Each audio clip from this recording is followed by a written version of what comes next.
Welcome to the Digital Insurance Agent Podcast. And with me today is Rob Harrison. Rob, glad to have you with us today. Thanks for joining me. That's one. Thanks for having me. All right, Rob, it's good to have you on today. We're going to be talking through a lot of things, but let's start first of all with your background and your journey. So, you've got a military background, and it's quite impressive. So, why don't you start there, take us through that, and we'll go forward from there. Well, yeah, 12 years military service with the British Royal Navy. It's been a great journey on with being in the military as well. It for me it was probably the foundations of what got me to where I am today, for sure, of everything I've learned from all the generations of my family being in the military. It was kind of one of those things that I was the next in line. It was a decision that was made in my early teens that the military was going to be the next stage for me. I didn't even look at going to college or university or anything like that. I remember the teachers at school asking me what's the next job. I was like, well, I'm just going to join up, and that was where I went. And 12 years, I was in the Commando Helicopter Force for most of my career, working frontline. I did 10 years of frontline service, of being on like last minute call out, and just being there to be able to travel and really had fun doing that job. Really, it was amazing. Fantastic. So, how did that shape your approach to sales and leadership? I think, well, that kind of goes back all the way to the very first moments of basic training. It's very quick that you realize that discipline is number one. Okay, you just need to be able to turn up and be in the right place, right time, right uniform. If you can do that, then your career is going to be pretty good. Okay, that's kind of where I looked at it straight away. I could tell where the discipline side of things comes from.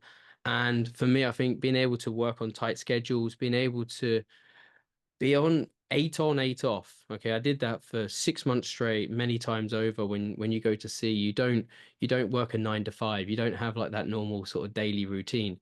You have 8 hours of work and then you have 8 hours off, and you continually do that for 7 days a week.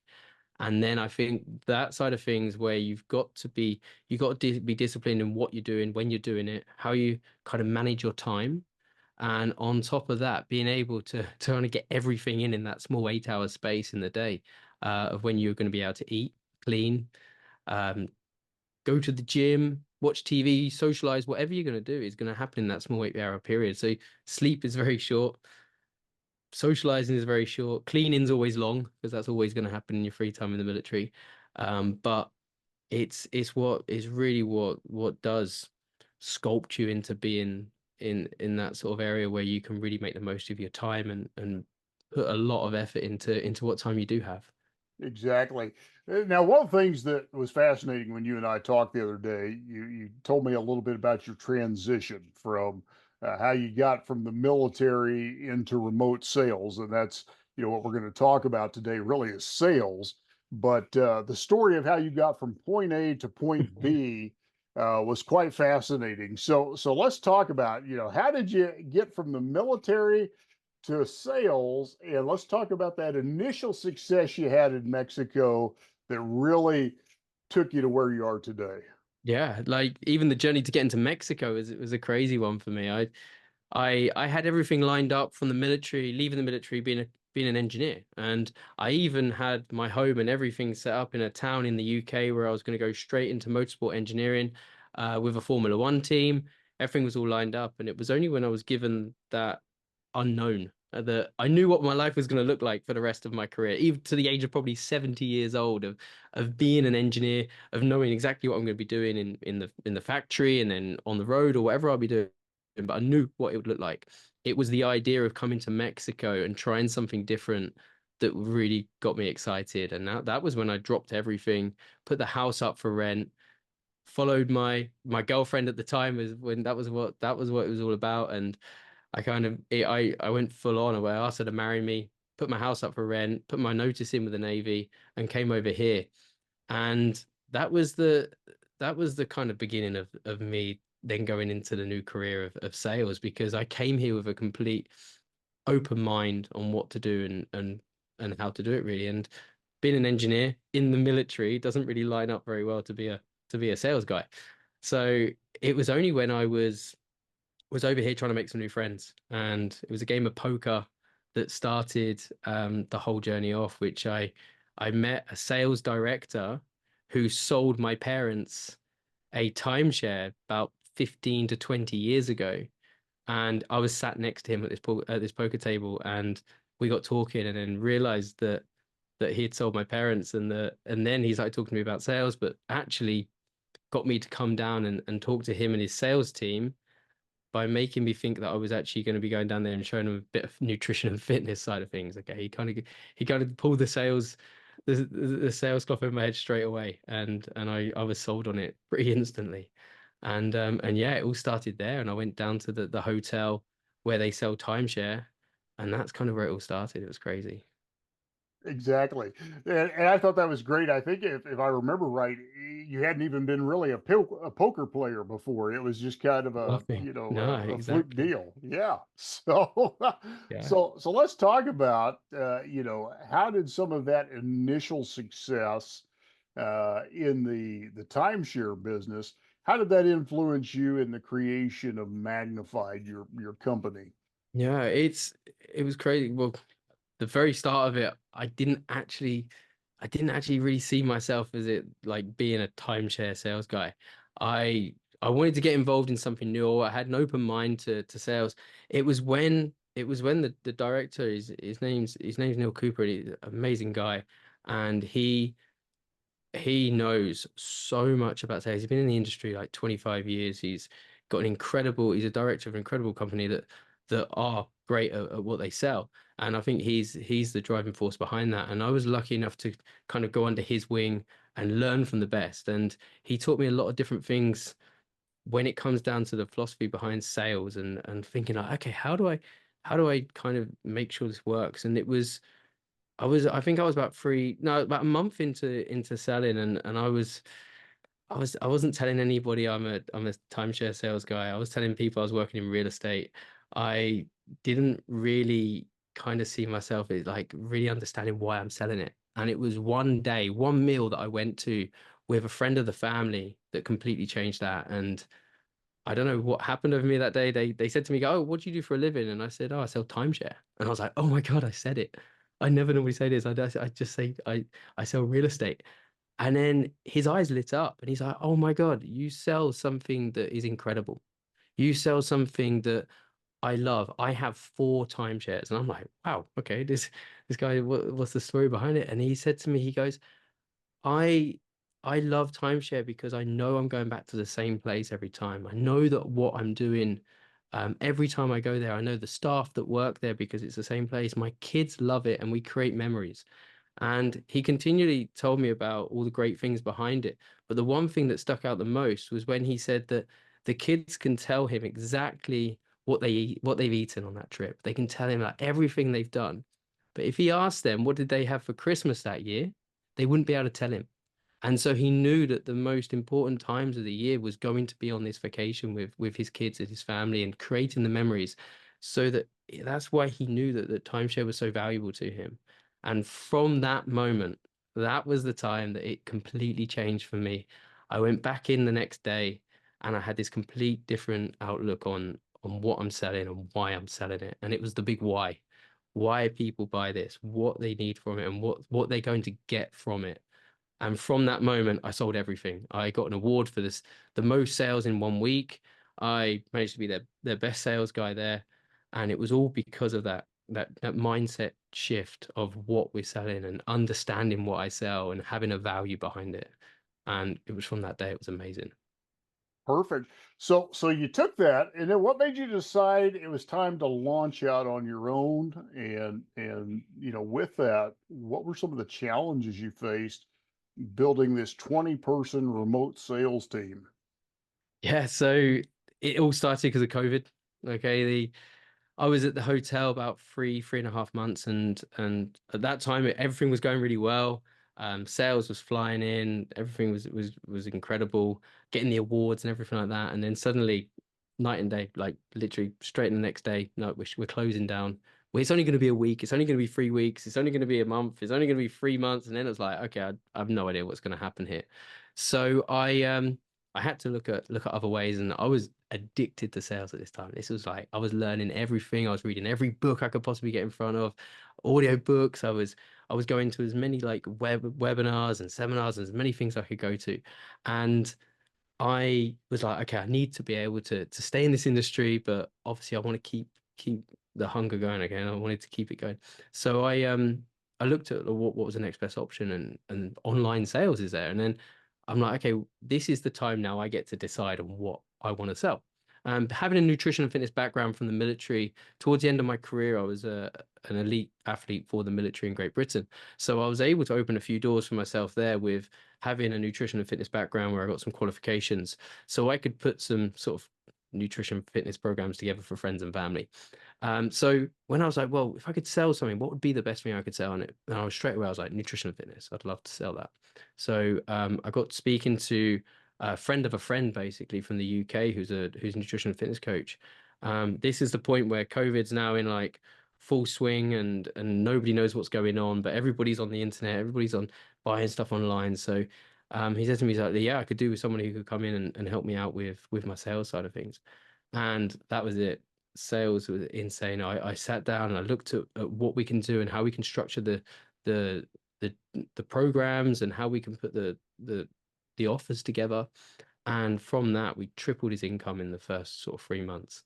And that was when I realized, okay, I've got a business that can work here. I've got a demand that can work.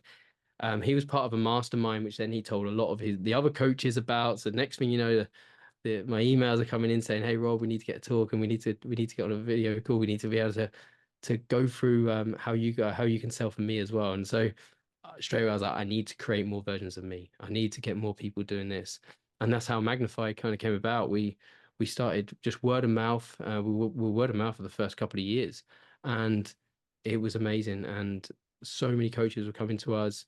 I then was like, okay, I need to build the coaching academy now because I need to be able to train more people like me, but I still need to be on calls. I still need to be able to do everything else. And that was just how it started growing, and now bringing in people, and like you said there, 20 people now in the business. We've got a full operations team. We have a team of sales guys. We have all the other people in the background that are making everything run from DMing all the way through to sort of cold outreach, so then warm them up and bring them into us. And now, yeah, and it's only been a matter of a few years, obviously since COVID, that this has grown, and we managed to 10x in the second year, understand exactly what we need to do, how we need to structure everything, and our coaches love it, and the clients that we work with, we don't just do sort of nutrition and fitness coaching either. We do service providing, and we help with other types of coaching as well in the background as well, with everything from finances through to property. So we have many different ways of looking at it, but it's an amazing journey so far. Uh, Perfect. So, we talk about remote sales, and it's interesting that you've chosen that because post COVID, so much of selling has become remote. Mhm. More selling is done off of Zoom calls and not face to face anymore. And so, you talked about how you, really made that your focus. And now you've had a lot of data collected. Over 100,000 sales calls, and that's allowed you to refine your techniques. Talk a little bit about this data-driven approach and how that shaped your sales strategies and improved the success of your clients.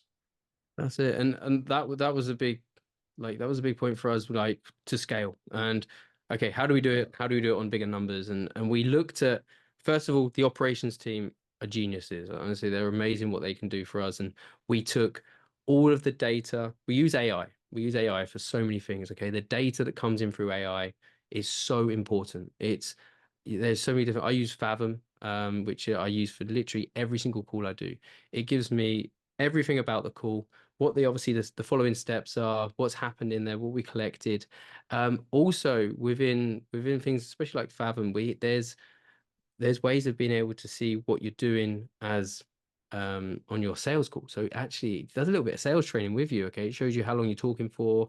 It also shows you things that you've obviously missed out. And I put our full sales structure into there as our template. So I can now see exactly what points of the structure that that not just myself, but all my sales team are also making sure that they're hitting each point at the right times of the calls as well, making sure that they're bringing up the right things, they're coming up with the right answers as well. With that, having that data, we could then use it to know, okay, the closing percentages, how we can improve on closing percentages, how we can improve on not just increasing the revenue, but also increasing the individual sales value, okay, and bringing up the price. So we're a commission-based team, but the main thing for our commission side of things is we wanted to be able to increase every single thing that we sell by more than what we charge as a commission. So technically we can be classed as free, because whoever it is that brings us on as a remote sales team, they obviously don't want to lose a big chunk of their revenue to give to us.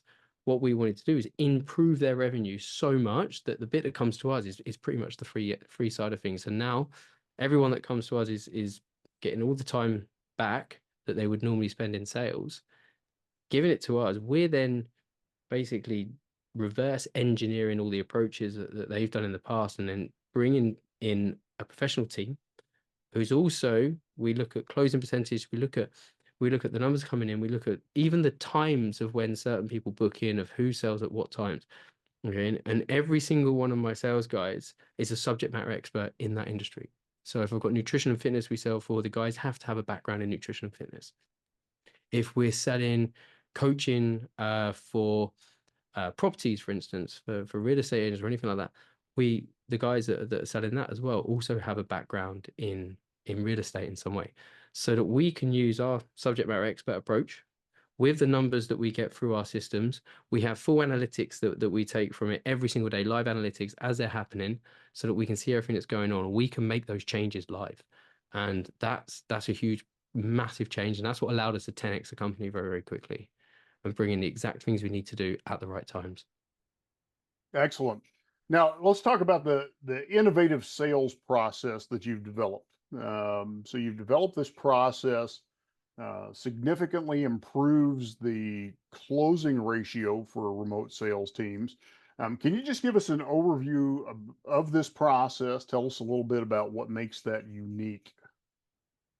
The the structure is very important. And for me, there was straight away I went down a 10-point structure that I put together. And this was after thousands of calls that I've done myself. So if you go back now to day one of me sort of jumping on a call with a lead for a coach who, first of all, probably didn't know there was a cost to the program. They didn't know if it was going to last a month, or if it was going to last 6 months, or it was going to last a year. None of the leads were really lined up. There was nothing that warmed them up in any way. There was no application form process, okay, which is very, very important. And that was the first thing I have to bring in. That's the very first thing I look at with any client that I work with. Okay, how are the leads coming in? What are you doing already? Okay, we don't do the lead gen ourselves. We rely on the coaches of whatever they've got already as their lead gen, but we help them with the process, okay, and what to say with lining people up. Okay, a lot of people, and I think probably a lot of listeners for this are going to probably agree with me. It's very easy to go on Fiverr, or it's very easy to go online and get a VA from a foreign country who doesn't know anything about your business, doesn't know anything about sales, to be your appointment setter. And I really don't get why people do this, because you're taking a bunch of steps back, because you'll now have to train somebody up who doesn't know anything about sales to then have that. They're the first line of defense. They're the first people that are going to be speaking to your leads. And it's so important you ask the right questions and you line them up correctly to bring them to our side of things, where we're going to book them on a call.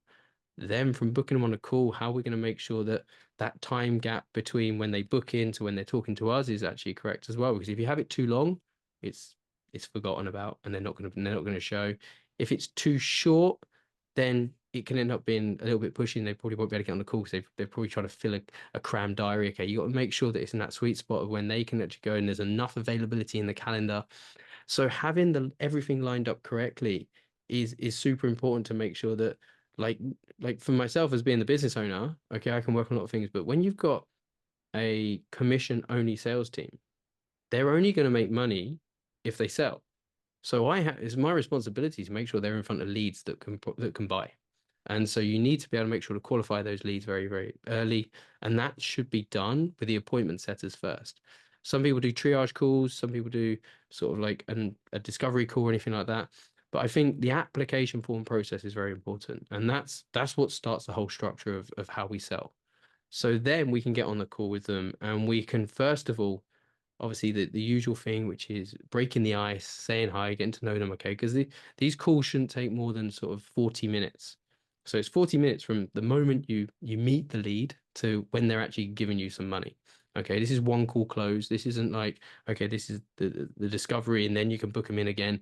The way we line it up with the application form process, asking them about their age, their occupation, their location, business details, what position they're in right now, if they're in a position to move forward right away, okay, if there's any other decision makers that needed for this, okay, all of the sort of objections that would normally come up, okay, we can handle them very early and we can filter them in the right way.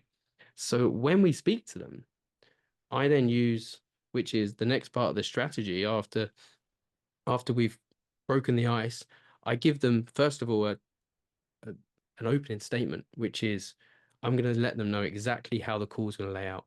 I'm going to let them know that during this call today, we're going to go over all your problems. We're going to try and solve the problems with with our product, with what we're selling, with the program that we have. Once we found out you're a good fit and you're a good fit for us as much as we're going to be a good fit for you, then I will go into the investment and I'll talk to you about the investment and I'll be sending you over the invoice. And whilst you're making the payment today on this call, I'll be setting you up as a client on our database.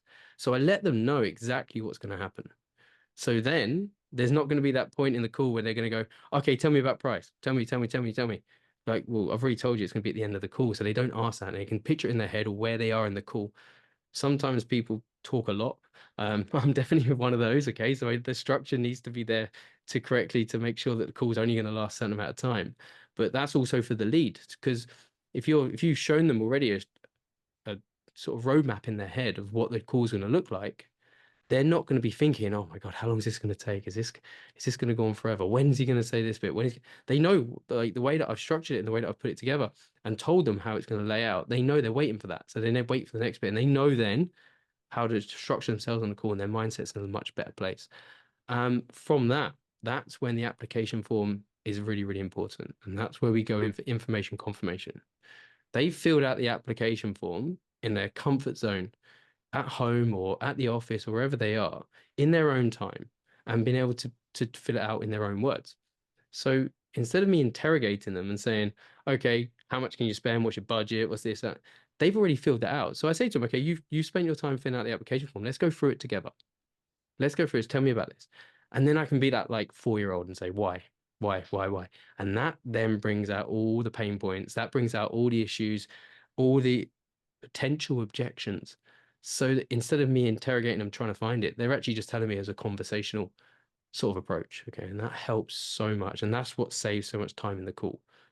And from that's when you can then go through the whole rest of the structures, which is going through the product, going through exactly what it is, because you've already found out their problems. You can now, instead of showing them every single thing that you possibly do, you can then show them exactly the things that's going to help them rather than what's going to help everyone. So they understand it. If they understand it, they trust you, and they see the value, they're going to buy it.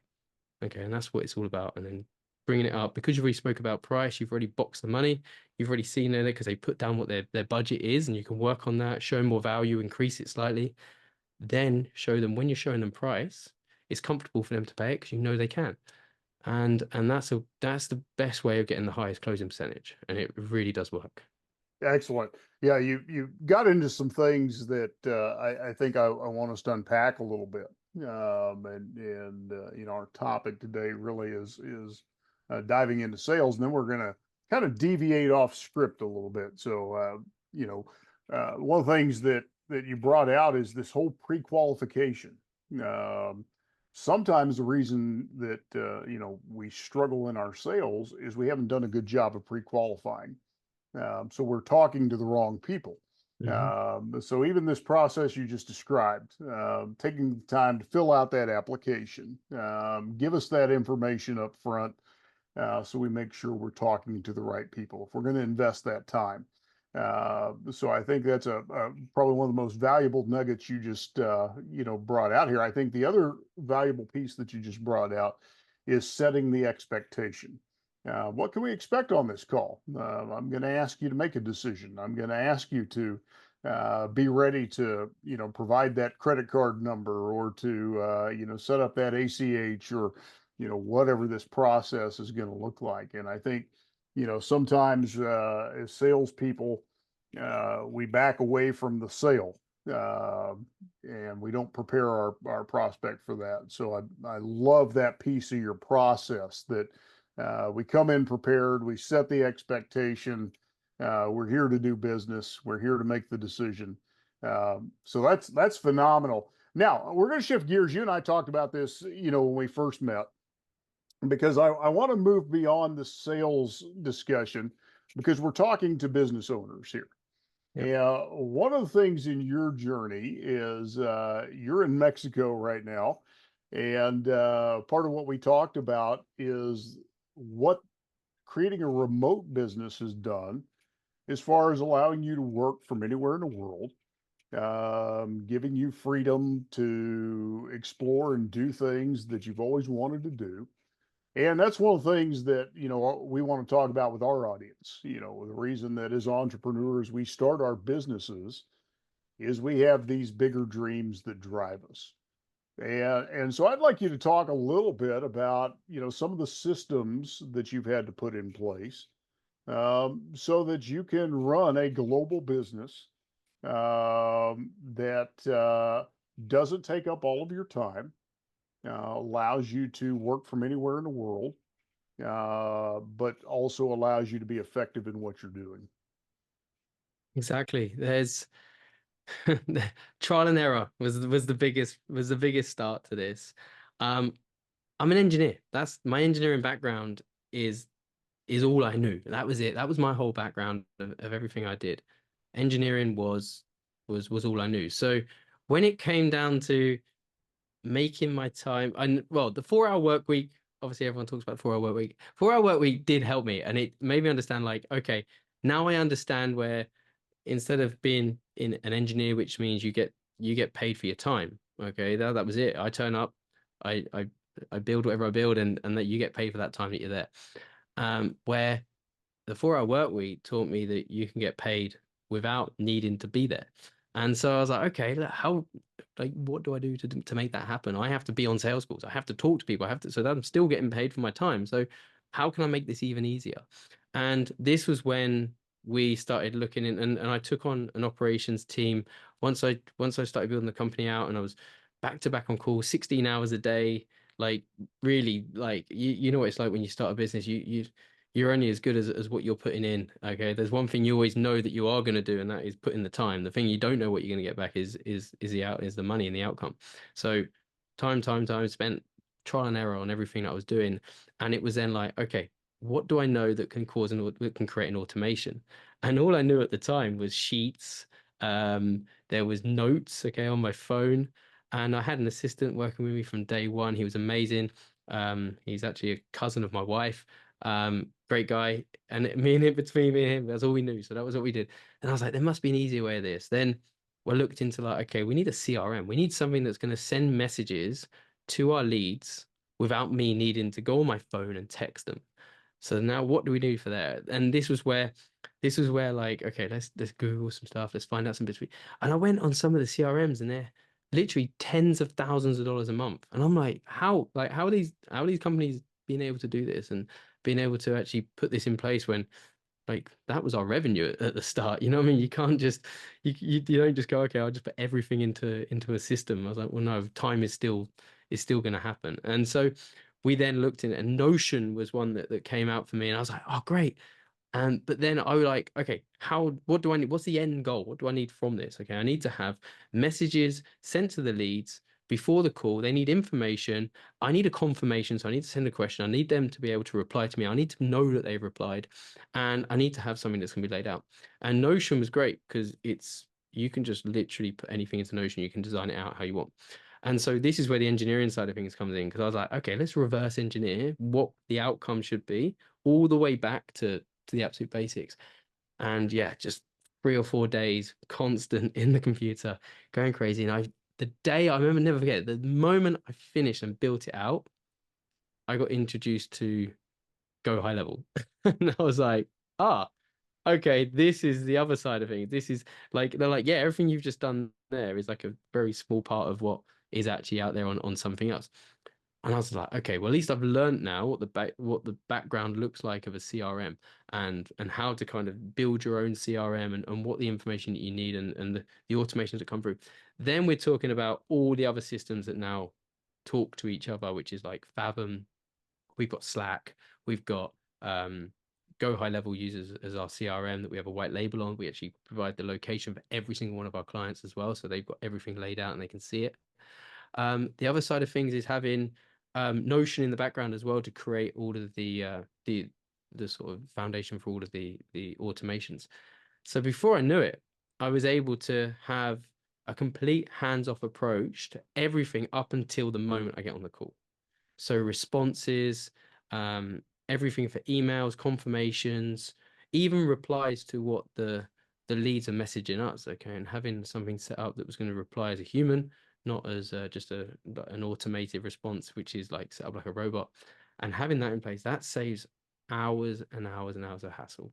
Everything can be everything can be designed so it shows the client that we're representing, okay, all of their branding, everything like that. So it's not all just coming through magnified, it's coming through everyone that needs everything on there.